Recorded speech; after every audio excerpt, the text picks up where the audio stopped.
You're listening to the Cyberwire Network, powered by N2K.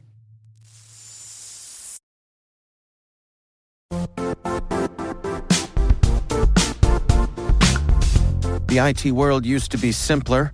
You only had to secure and manage environments that you controlled. Then came new technologies and new ways to work. Now, employees, apps, and networks are everywhere. This means poor visibility, security gaps, and added risk.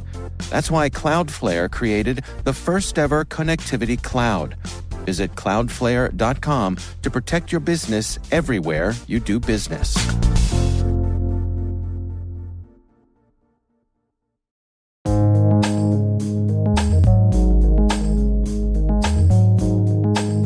The word is incident response.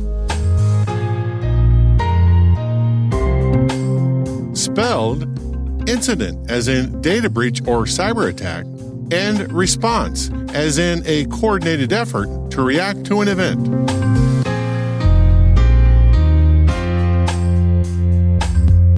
Definition: a collection of people, process, and technology that provides an organization the ability to detect and respond to cyber attacks.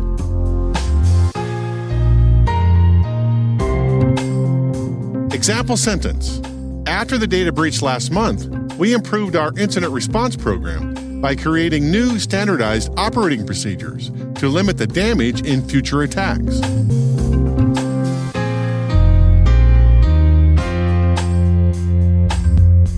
Origin and context. In 1986, a 75-cent discrepancy in the Unix accounting system at the Lawrence Berkeley Laboratory, or LBL, led to one of the first documented cases of cyber espionage. Back in those days, we charged users for the computer time they used. Detailed first in a 1988 Communications of the ACM article entitled Stalking the Wily Hacker, and then more fully realized in the Cybersecurity Canon Hall of Fame book, The Cuckoo's Egg, published in 1989. Dr. Clifford Stowe followed a seemingly innocuous trail of breadcrumbs that eventually led to the discovery of East German hacker mercenaries working for the Soviets with the ultimate goal to break into U.S. military networks. Although Dr. Stoll never called his investigation incident response, for all intents and purposes, he created the incident response field in that investigation. In 1988, and close on the wily hacker's heels, came the first ever internet-distributed denial-of-service attack called the Morris worm. A 23-year-old Cornell University graduate student named Robert Tappan Morris was experimenting with the idea that a computer program could spread itself silently across the internet. His experiment got away from him, and according to the FBI, within 24 hours, Morris's worm had directly infected 6,000 of the 60,000 computers that were then connected to the internet at the time, rendering them unusable and creating an internet traffic jam for the remaining unaffected computers. In the aftermath, the Defense Advanced Research Projects Agency, or DARPA, sponsored Carnegie Mellon University to establish the first Computer Emergency Response Team / Coordination Center, or CERT-CC, to handle these global cyber events in the future. Between the Cuckoo's Egg and the Morris worm, incident response was born.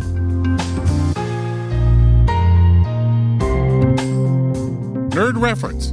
Dr. Clifford Stoll is one of InfoSec's most colorful characters, and in 2011, he retold his legendary incident response story on the AT&T YouTube channel. Oh yeah, it was 1986. I'm doing astronomy over in Berkeley, California, and one day I'm walking and I notice the accounts are off. They're doing 85 cents. My accounting inside my Unix machine is out of balance. I'm saying, I start looking at it, start poking at it, and I notice that, it looks like there's somebody using my Unix machine without permission.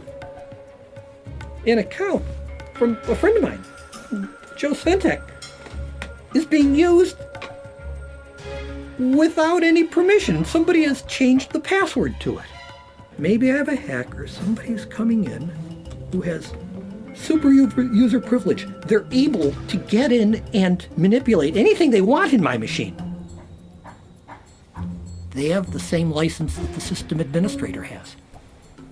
Start thinking about it, and I come back and say, how can I find it? How can I prove this? Maybe it's this, maybe it ain't. How can I prove it? Yes, prove it? No. Eventually, it took a year of tracing things back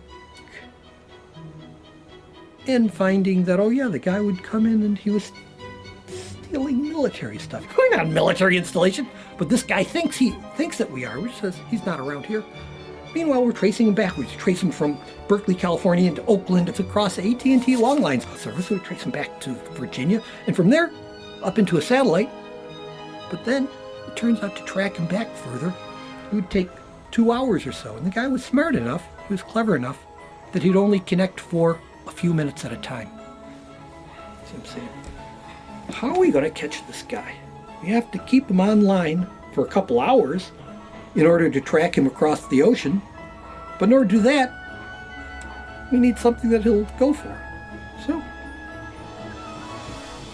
said, I'll set a trap. I'll make a file in my system that's so interesting, full of all sorts of bogus national security things, filled with all sorts of neat things that somebody will say, oh wow, I gotta read this.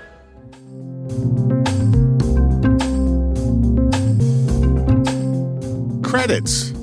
Word Notes is written by Nyla Genoe, executive produced by Peter Kilpie, and edited by John Petrick and me, Rick Howard. The mix, sound design, and original music have all been crafted by the ridiculously talented Elliot Peltzman. Thanks for listening.